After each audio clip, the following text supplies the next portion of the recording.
The scream died in Lillian Chambers' throat as her stepfather's fist came down once more, adding another bruise to the tapestry of pain that had become her body. It was 1875 in the small frontier town of Broken Ridge, Arizona Territory, and at 22 years old, Lillian had endured 7 years of torment since her mother had passed and left her alone with the monster who now controlled every aspect of her existence. "You'll never leave this house," Harold Spencer hissed, his breath reeking of whiskey as he grabbed her chin. "No one would want damaged goods like you anyway." Lillian kept her eyes downcast, having learned long ago that meeting his gaze only invited more violence. The small farmhouse on the outskirts of town had become her prison, a place where time stretched endlessly between beatings and verbal lashings. The few times she was permitted to venture into town, Harold's iron grip on her arm and threatening whispers ensured her silence. "Clean yourself up," he spat, stumbling toward the door. "I'm heading to the saloon. Supper better be ready when I return." Only when the door slammed shut and hoofbeats faded into the distance did Lillian allow herself to breathe. She limped to the wash basin, wincing as she dabbed a damp cloth against her swelling cheek. The mirror revealed a woman she barely recognized, her once vibrant hazel eyes now hollow, her chestnut hair pulled back severely to hide where he'd yanked chunks from her scalp months earlier. The bruises would fade beneath her high-necked dresses, as they always did. The deeper wounds, the ones no one could see, those never seemed to heal. Tomorrow was market day. Harold allowed these monthly excursions only because he needed supplies and found the task beneath him. It would be her only chance to breathe fresh air without his shadow looming over her for weeks to come. As the sun rose the next morning, Lillian secured her bonnet tightly, ensuring it shadowed her face. She placed the list of supplies in her basket and began the long walk into town, savoring each moment of solitude despite the pain that accompanied every step. Broken Ridge had grown considerably in recent years. The silver mine 20 miles north had brought prosperity, new businesses, and a steady stream of hopeful souls seeking fortune. Lillian kept her head down as she navigated the bustling Main Street, avoiding eye contact with the townspeople who'd long ago stopped questioning her bruises or offering help. The general store was mercifully empty when she arrived. Mr. Peterson, the elderly proprietor, greeted her with a nod, his eyes briefly registering concern before turning away another person who suspected but wouldn't interfere. "Got your usual order ready, Miss Chambers," he said quietly, placing several packages on the counter. "Added some arnica salve." For whatever you might need it for." Lillian felt her throat tighten. "Thank you," she whispered, reaching for her coin purse. The bell above the door jingled, announcing another customer. Lillian tensed instinctively, pulling her shawl tighter around her shoulders. "Owen." "Back so soon?" Mr. Peterson's voice brightened considerably. "Thought you'd be out with the herd until next week. Storms brewing in the north," a deep voice replied. "Figured we'd best bring the cattle in early." Lillian kept her eyes on the counter, counting out coins with trembling fingers. She'd become adept at making herself invisible, at occupying as little space as possible. "Miss, you dropped this." The voice was closer now, a rich baritone that somehow lacked the edge of threat she'd come to expect from men. Still, she flinched when a shadow fell across the counter. "I'm sorry," she murmured automatically, not looking up. "No need to apologize. Just thought you might need this back." A large, weathered hand appeared in her field of vision, holding the small handkerchief she'd tucked into her sleeve.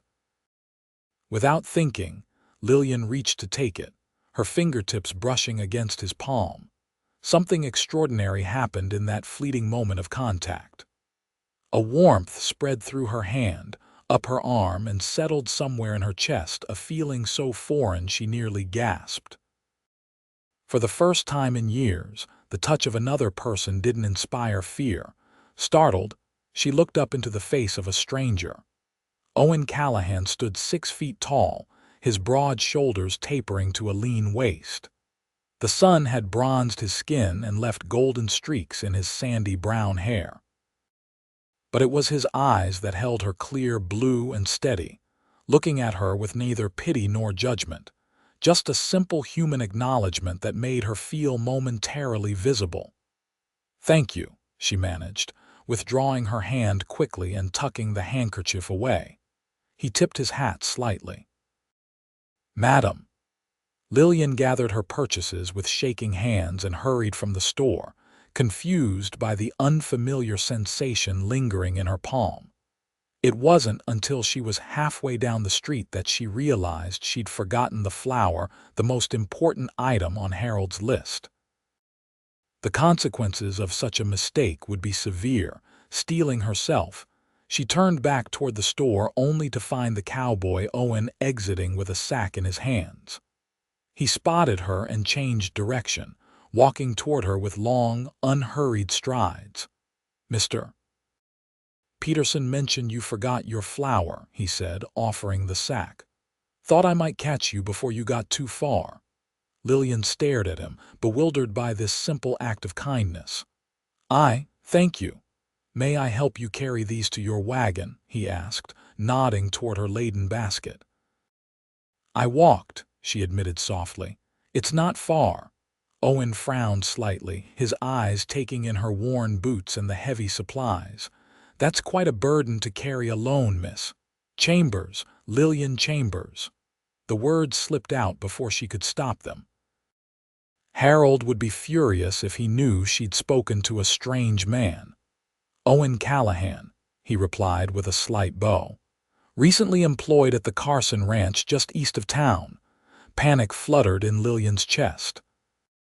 Harold would return from the saloon soon, and being seen with another man would unleash his fury. "I must go," she said abruptly, reaching for the flour sack. "Thank you for your assistance." As their hands connected again, that same inexplicable feeling of safety washed over her. For a moment, neither moved, the simple touch bridging a chasm Lillian hadn't known existed within her. Owen released the sack but held her gaze. "Miss Chambers, forgive my boldness, but are you well?" The question, so direct yet gentle, nearly undid her. When was the last time anyone had genuinely inquired about her welfare? Not since her mother had drawn her final breath.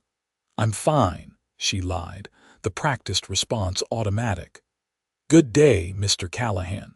She hurried away, feeling his eyes on her back as she rounded the corner. The weight of the supplies strained her already aching body, but she pushed forward, knowing that each minute delayed would add to Harold's wrath. The farmhouse came into view just as she spotted Harold's horse approaching from the opposite direction. Lillian quickened her pace, praying she could have everything stored away before he arrived. She had just set the supplies on the kitchen table when the front door slammed open. "Where have you been?" Harold demanded, swaying slightly as he crossed the threshold. "Taking your time, were you?" "Talking to folks in town." "No," Lillian answered, keeping her voice even as she began unpacking the supplies. "The store was busy today." Harold grabbed her arm, spinning her to face him. "Don't lie to me, girl. I have friends in town. They see everything." "I only spoke to Mr. Peterson," she insisted, wincing as his fingers dug into the bruises from yesterday. "And that cowboy," Harold sneered. "Think I don't hear things? Think I don't know when my property is being eyed by others?" Lillian's blood ran cold. "He only helped me with the flour, nothing more."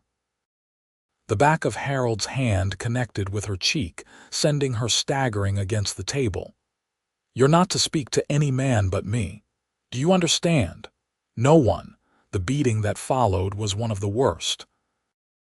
By the time Harold stormed out again, Lillian lay curled on the kitchen floor, tasting blood and fighting consciousness. With agonizing slowness, she pulled herself up using the table edge, her vision swimming as she assessed the damage. Nothing seemed broken this time, a small mercy. She'd have new bruises to hide, but that was nothing new. What was new was the tiny spark that had ignited within her during that brief encounter in town, a dangerous notion that perhaps a different life might exist. For the next 2 weeks, Lillian moved through her days in the familiar fog of pain and recovery. Harold watched her more closely, limiting her chores to those that kept her indoors and out of sight.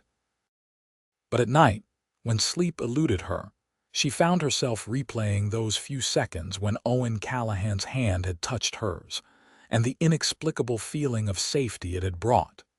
The rain came on a Tuesday, a torrential downpour that turned the yard to mud and sent water seeping under the door. Harold cursed as he pulled on his coat. "Fix this mess," he ordered, gesturing to the puddles forming on the wooden floor. "I'm going to check the livestock." The moment he left, Lillian set to work, placing rags along the doorframe and mopping the puddled water. She was so absorbed in her task that she didn't hear the knock at first. When it came again, louder, she froze, unsure what to do. Harold never had visitors, and he'd forbidden her from answering the door in his absence. The knocking persisted, followed by a voice calling through the wood. "Hello? Anyone home? I've got a horse with a thrown shoe." Lillian recognized Owen's voice instantly. Her heart hammered as she stood paralyzed with indecision.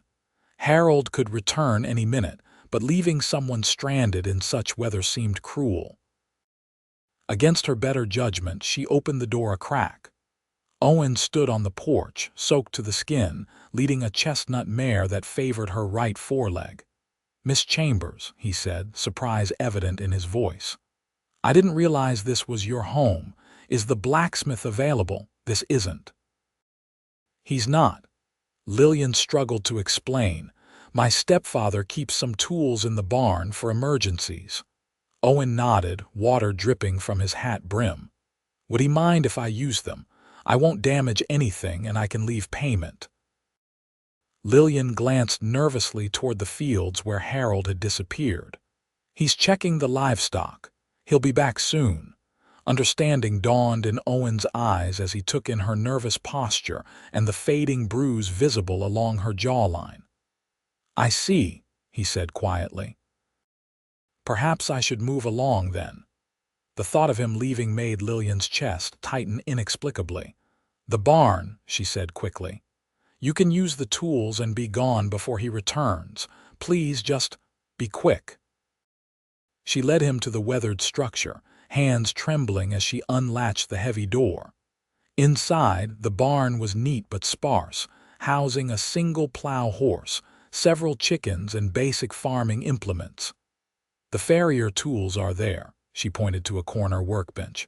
"I'll keep watch."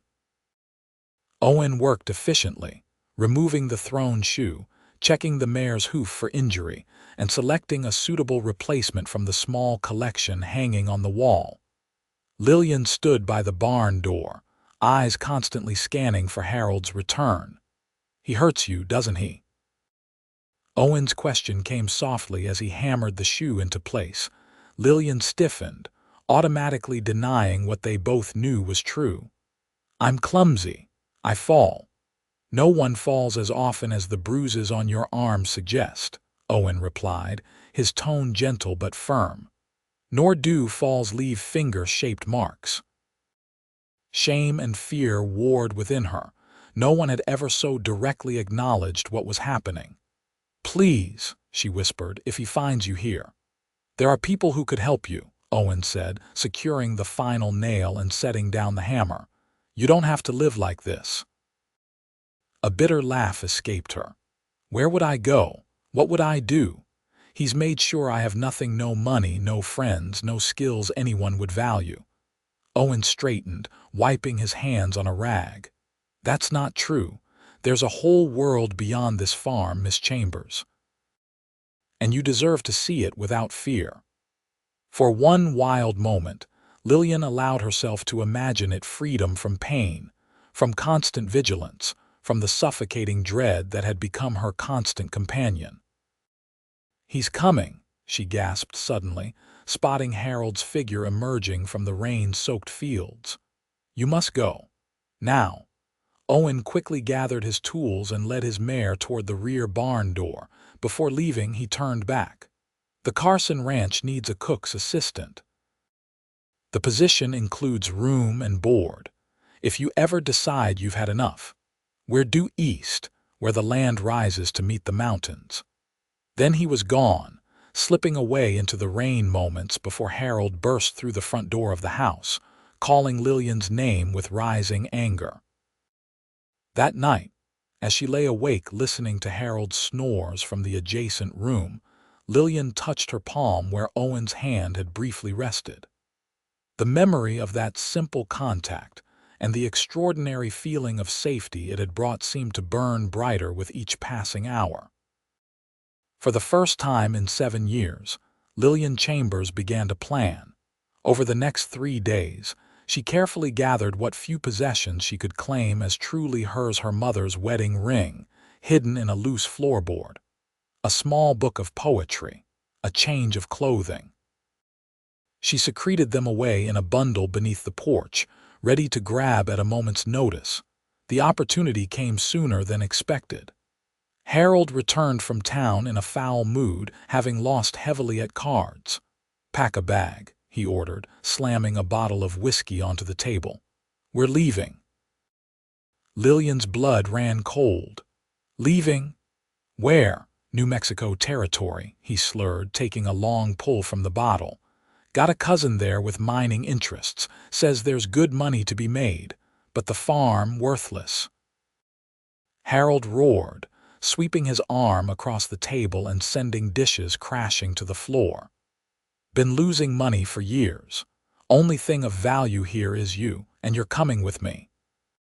The thought of starting over somewhere new, somewhere even more isolated with no one who might recognize her situation, filled Lillian with terror.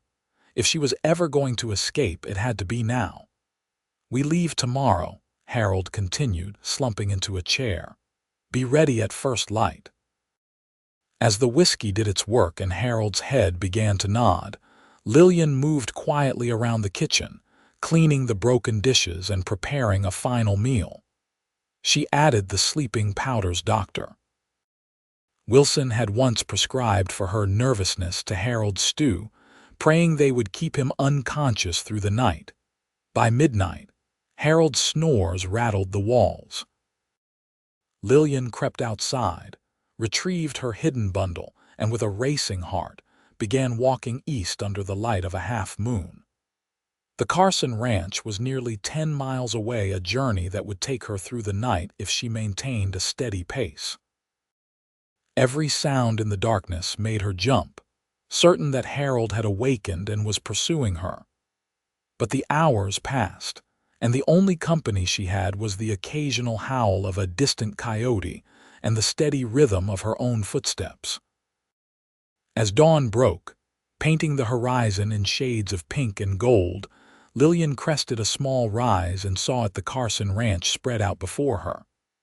A substantial main house, several outbuildings, corrals filled with horses, and in the distance, vast herds of cattle grazing on the lush spring grass. Her legs trembled with exhaustion as she approached the main house. A woman emerged onto the porch, wiping her hands on her apron, plump, gray-haired, with a face that suggested both sternness and kindness. "May I help you, miss?" the woman called out. Lillian opened her mouth to respond, but exhaustion and fear closed her throat. She swayed slightly, darkness edging her vision. Strong hands caught her before she hit the ground. Through the fog of near unconsciousness, she felt that same inexplicable sense of safety wash over her. Owen's voice reached her as if from a great distance. "I've got you, Miss Chambers. You're safe now." When Lillian awoke, she was lying on a soft bed in a small but clean room. Sunlight streamed through a curtained window, and the woman she'd seen on the porch sat in a nearby chair, knitting. "There you are," the woman said, setting her work aside. "Had us worried, you did. I'm Mrs. Carson. My husband and I own this ranch." Lillian struggled to sit up, wincing as her body protested. "I'm sorry for the intrusion." "No need for explanations just yet," Mrs. Carson interrupted gently. "Owen told us you might be coming, said you were in need of work and a safe place." Tears sprang to Lillian's eyes. "He mentioned a position." "As cook's assistant, yes, though looking at you, I'd say you need feeding up yourself before you start feeding others." Mrs.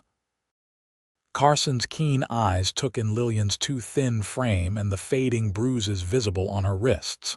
"Rest today. Tomorrow, if you're feeling stronger, we can discuss your duties." "My stepfather," Lillian whispered, fear clutching at her heart. "He'll come looking for me." Mrs. Carson's expression hardened slightly. "Let him try. The Carsons have been in this territory for 20 years. We've dealt with all manner of trouble in that time." After the older woman left, Lillian sank back against the pillows, overwhelmed by the sudden turn her life had taken. She'd done it, she'd actually escaped. The realization brought both exhilaration and terror. What if Harold found her? What if she couldn't perform her duties adequately? What if a knock at the door interrupted her spiraling thoughts? Owen stood in the doorway, hat in hand, his expression a mixture of relief and concern. "Miss Chambers," he said softly. "May I come in?" Lillian nodded, suddenly conscious of her disheveled appearance. Owen entered but remained standing a respectful distance from the bed. "I'm glad you made it here safely. When I saw you this morning, I feared."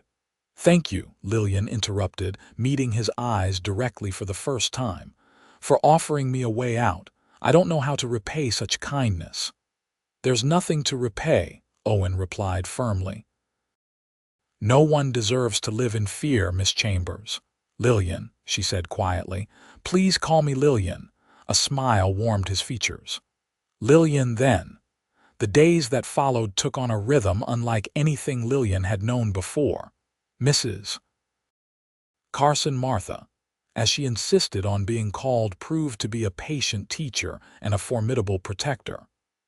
Under her guidance, Lillian learned to prepare meals for the ranch hands, manage the substantial kitchen garden, and help with the endless household tasks that kept the ranch running smoothly.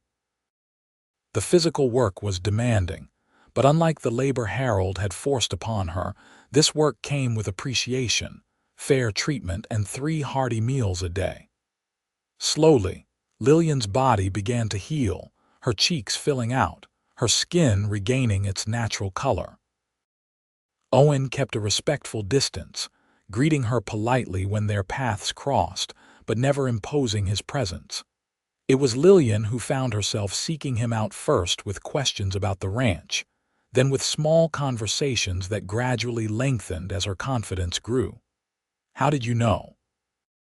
she asked him one evening as they sat on the porch after supper, the setting sun painting the mountains in fiery hues. "That day in the general store, how did you know I needed help?" Owen considered this, running a thumb along the brim of his hat. "My mother," he finally said. "She lived much as you did, with a man who used his fists instead of words. I was too young to help her then, but I swore I'd never stand by again if I recognized those same signs in another." "What happened to her?" Lillian asked softly. "She found her courage just as you did," Owen replied. "Left him when I was 12. We struggled, but we were free. She passed 2 years ago peacefully, surrounded by family who loved her."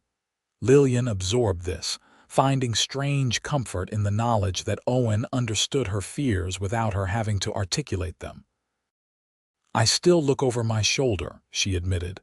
"Every day I expect to see him coming for me." "That feeling may take time to fade," Owen said, "but it will eventually, and until then you're not alone."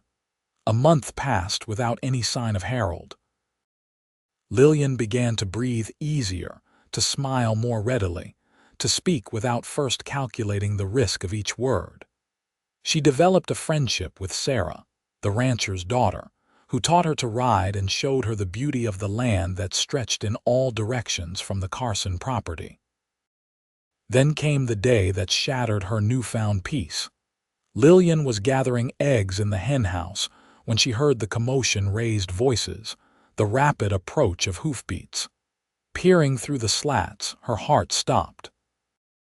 Harold Spencer sat atop his horse in the ranch yard, red-faced and clearly intoxicated despite the early hour. "I know she's here," he shouted, waving a shotgun wildly. "That girl is my property and I've come to collect what's mine, Mr." Carson stood on the porch, his own rifle held loosely but visibly at his side. "There's no property of yours here, Spencer, just free people who work for honest wages." "Liar," Harold spat.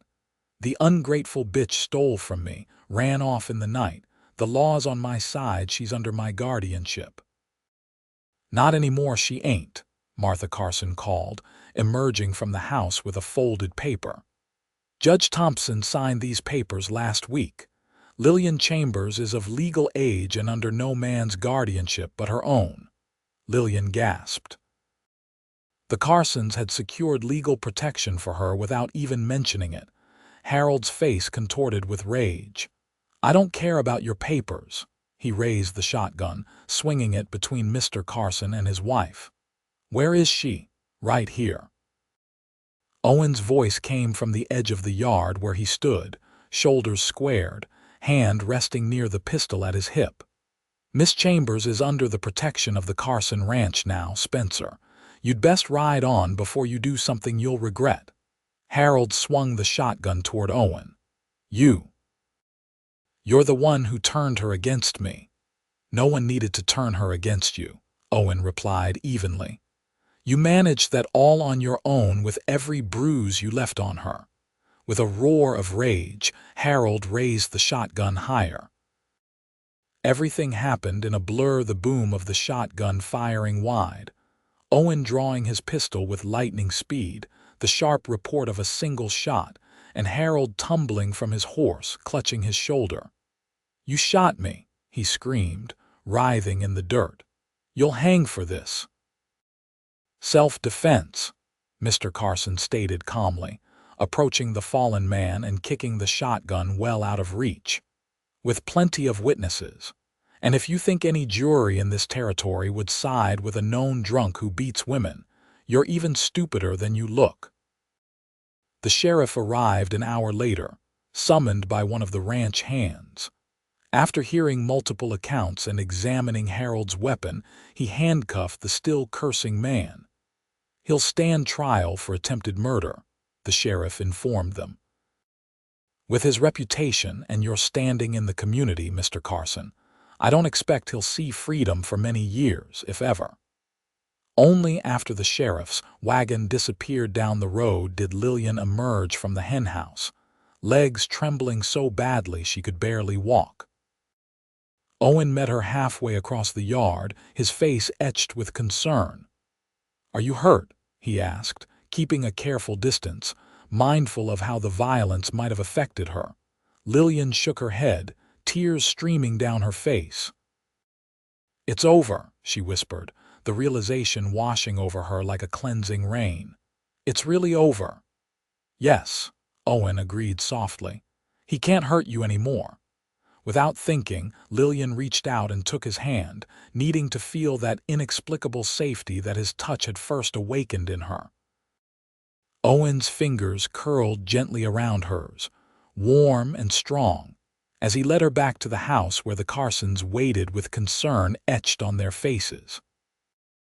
That evening, after the excitement had settled and the ranch had returned to its normal rhythms, Lillian found Owen sitting alone on the porch steps, staring up at the emerging stars. "May I join you?" she asked quietly. He shifted to make room beside him. "Always." They sat in comfortable silence for several minutes, the night air cool but pleasant around them. Lillian was acutely aware of Owen's presence beside her not as a threat, but as a sanctuary, a possibility she'd never dared to consider before. "I never thanked you properly," she finally said. "For everything." Owen shook his head. "You don't need to thank me, Lillian. You saved yourself. You found the courage to leave to start again. Because you showed me it was possible," she insisted. "That day in town when you touched my hand, I felt something I hadn't felt in years. Safe." She swallowed hard, gathering her courage. "I still feel it, every time you're near." Owen turned to face her, his expression serious in the moonlight. "I've tried to keep my distance, to give you time and space to heal. The last thing I wanted was to make you uncomfortable." "You don't," Lillian assured him, reaching tentatively for his hand. "Quite the opposite." His fingers intertwined with hers, that now familiar warmth spreading up her arm and into her heart. "I care for you, Lillian Chambers, more than I should, perhaps, given everything you've been through." "I care for you too," she admitted, the words both terrifying and liberating. "And I'm learning that my past doesn't have to determine my future." Owen's free hand came up to gently brush a strand of hair from her face, his touch feather light. "May I court you properly, Lillian?" "Not today or even tomorrow, but when you're ready, if you ever are." Lillian smiled, a genuine smile that reached her eyes and lightened her heart. "I think I'd like that very much." The seasons turned, and with them, Lillian bloomed. Summer found her confidently managing the Carson kitchen when Martha traveled to visit her sister. Fall brought cattle drives and the satisfaction of providing hearty meals for weary cowboys. Winter settled over the ranch with a blanket of snow and quiet evenings spent reading by the fire. Through it all, Owen courted her with patience and respect, walking with her on Sunday afternoons, teaching her to shoot a rifle for protection, bringing her wildflowers and books from his trips into town. Each gesture was offered without expectation, each conversation deepening their connection. The nightmares that had plagued Lillian in the early months gradually faded. The trial had come and gone, with Harold sentenced to 15 years in territorial prison. Her past no longer cast such a long shadow over her days. On a crisp spring morning, exactly 1 year after she'd first arrived at the Carson ranch, Owen took her riding to a hilltop overlooking the property. A picnic basket was secured to his saddle, filled with all her favorite foods that she'd taught him to prepare over the months.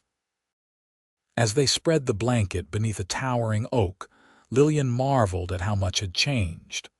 Her body had healed completely, her spirit had strengthened, and her heart had opened to possibilities she'd once thought forever closed to her. "You remember what you said to me that night on the porch?" Owen asked as they finished their meal. "About feeling safe when I touched your hand," Lillian nodded, warmth coloring her cheeks. "I remember." "I've thought about that every day since," he confessed, taking her hand in his, "about how something so simple could mean so much." He reached into his pocket and withdrew a small ring, a delicate gold band set with a single pearl. "This was my mother's. She told me to give it to a woman as strong as she was." His blue eyes met hers, filled with love and certainty. "I can think of no one who deserves it more." "Owen," Lillian whispered, her free hand coming up to cover her mouth. "Lillian Chambers, I love you. Not despite your past, but including it, because everything you've endured has shaped the remarkable woman you are today." He took a deep breath. "Would you do me the extraordinary honor of becoming my wife?" Tears blurred Lillian's vision as she nodded, unable to speak past the emotion closing her throat. When she finally found her voice, it was strong and clear. "Yes, Owen Callahan. Yes." He slipped the ring onto her finger, then gently cupped her face between his hands. "May I kiss you?" Instead of answering, Lillian leaned forward, closing the distance between them. As their lips met for the first time, she felt it again, that inexplicable sense of safety, but now accompanied by something even more powerful: the certainty that she was exactly where she belonged. They were married that autumn beneath the same oak tree, surrounded by the Carson family and the ranch hands who had become Lillian's fiercely protective extended family. Martha cried unabashedly, while Mr. Carson gave her away with gruff pride, having come to view her as a daughter. The following spring, Owen accepted the foreman position at the Carson ranch, and they moved into a small house of their own on the property. Lillian continued working in the kitchen, but also began teaching reading and writing to the children of nearby homesteads, finding purpose in helping others overcome their own obstacles. 2 years later, they welcomed a daughter, naming her Hope, a tribute to what had sustained Lillian through her darkest days and what Owen had helped her rediscover. As Lillian cradled their child, Owen's arm wrapped securely around them both, she reflected on the journey that had brought her here. From a prison of fear to a life of love, from enduring a monster's touch to treasuring her husband's gentle hands, from 7 years of silence to a voice that grew stronger with each passing day, and it had begun with the simple touch of a cowboy's hand and the safety she'd found there.